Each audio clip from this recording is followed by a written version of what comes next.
it is Nikki. Welcome back to the channel. I just finished reading the second installment in Marissa Meyer's Rumpelstiltskin retelling, Gilded, and I have some thoughts, but don't worry, this is not a reading vlog per se, because I know I've been doing a lot of those. It's more of a writing vlog, because even though I love the Rumpelstiltskin story, especially as I've seen it in Once Upon a Time, this book really didn't work for me. And as a writer, I made it my mission to figure out what about this book didn't work for me and how I can avoid making the same mistakes in my own writing. I just want to preface it with the disclaimer that this is a perfectly adequate book. The only content concern that I had is that the romance between the two main characters, who for all intents and purposes are teenagers, does go all the way, which is the first time I think I've ever seen that happen in one of Marissa Meyer's things. I didn't love that. I don't love it in general, but especially when the characters are so young. I will say though that Marissa Meyer kept it completely closed door, we did not see any of it at all. Plus, I understand that her hands were kind of tied because in the original fairy tale there is a firstborn child aspect of the story. Babies have to come about somehow,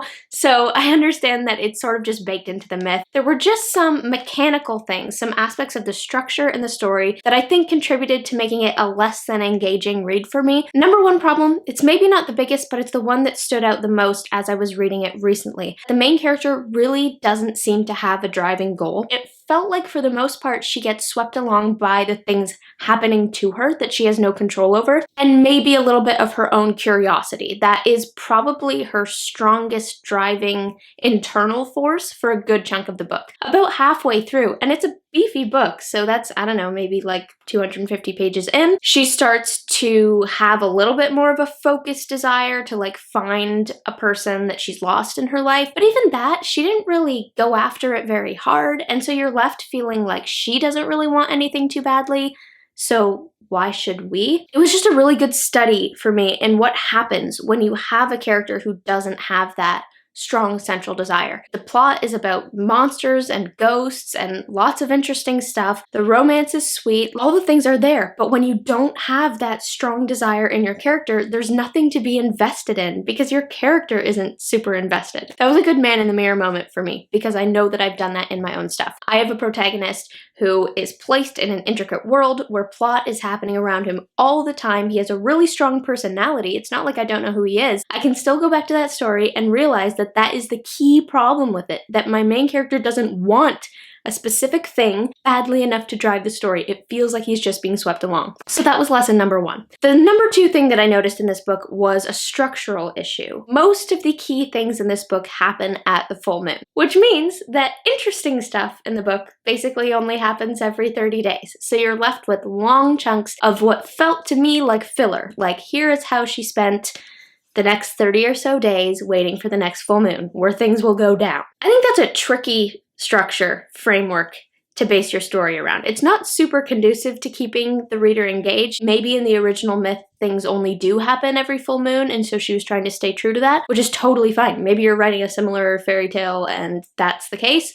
All good. But what I learned from this was that if you're going to do that, you have to make sure that the stuff in between is just as engaging and feels like it belongs there and has a right to be there as much as the more exciting, juicy bits. What you don't want is for the reader to just be reading for those high action moments and to not really care about or be invested in the stuff in between. So what I want to think about is how I can make those parts in between my high action moments really, really important for still driving things forward, even if it's driving them forward in a different way, in a character way, as opposed to plot. The last thing I noticed was an issue of stakes. That's a really, really big topic that's emphasized a lot. In order to keep the reader engaged, you have to be constantly raising the stakes so that they feel the suspense and intensity building. That's what hooks a reader. That's what keeps them in there. It creates that sense of momentum. Now, Marissa Meyer totally did that in this book. She did all the things, she checked all the boxes, the stakes raising moments are there in all the right places. But it didn't really work for me. I didn't really feel it. Often in stories, if you want to create a higher intensity moment or make things feel like they got even more dire, you can make something really awful happen to something around the main character that they now have to stop, or could have stopped, or something to show that the bad guy means business, or something like that. And that's basically what Marissa Meyer did. She targets people around the main character, family, friends, whatever, except that I didn't really feel a strong connection to those characters. So when bad things started happening to them, it was kind of like,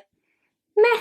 And that meant that the whole like ramping part to the climax didn't really feel all that intense. The climax itself felt a little anticlimactic to me, but it did get me thinking critically about those moments where you try to use periphery characters to raise the stakes, and whether or not it's going to work really depends on whether or not the reader is invested in those characters. For example, I have a character who is extremely compassionate, feels the need to kind of like rescue everybody wherever he sees a need. It says a lot about him, but what I don't want to do is create moments where the reader just gets frustrated with him, like, why do you care this much about this person? Why are you risking all of these things that we know are more important for random periphery character? So this made me think, okay, the way around that is to make sure that the reader is also invested in that person. It's not enough for the protagonist to care about them. That's not going to make us feel like the stakes just got higher. We need to also care about them. And some people might read Gilded and feel like that was totally accomplished and that you were fully invested in those side characters. I just wasn't. Again, that's probably a me problem. But it did serve as a good sort of reflection opportunity as I looked at my own stuff and realized, I probably used too many peripheral characters in those situations that the reader really has no reason to care about. And because of that, I can't really trust that those moments are going to be as impactful as I want them to be. Work needs to be done there, in other words. Last thing. I went into this book expecting a lot more romance just because that's sort of what I expect from Marissa Meyer's stuff in general. It tends to be pretty romantic. That's one of my favorite aspects of her writing. She's so good at writing romance. And while that did happen, it was pretty sparse. I was surprised by how little we actually saw of the two characters together. They get very few opportunities, relatively speaking, to be together. What I learned from it, or what it got me thinking about, was the whole idea of finding that balance between giving the reader what they need and giving them what they want. And one book where I think Marissa Meyer does this incredibly well is Heartless, her like origin story for the Queen of Hearts, one of my favorite YA books. What I so admire about that book is just the delicious romance, but also the way that she places the romance beats just far enough apart that you're always like anticipating the next one and just wanting to get to the next one, but close enough together that there aren't any slumps in between. Like, you're never really bored. It struck that perfect balance between getting what we need, like the plot, the necessary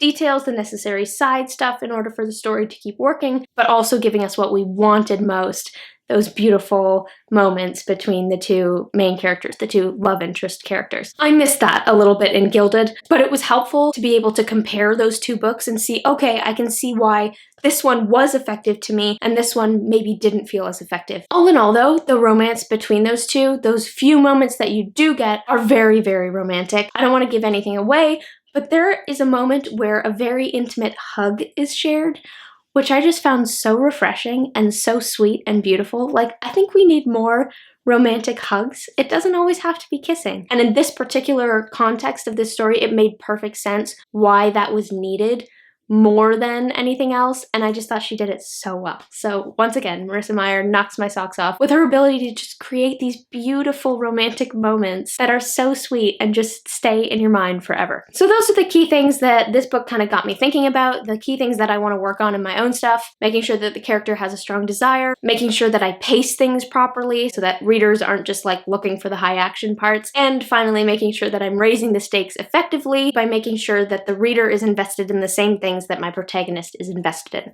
Thank you so much for watching this video, guys. I hope you enjoyed it, and as always, do not forget to spend some time in the clouds today.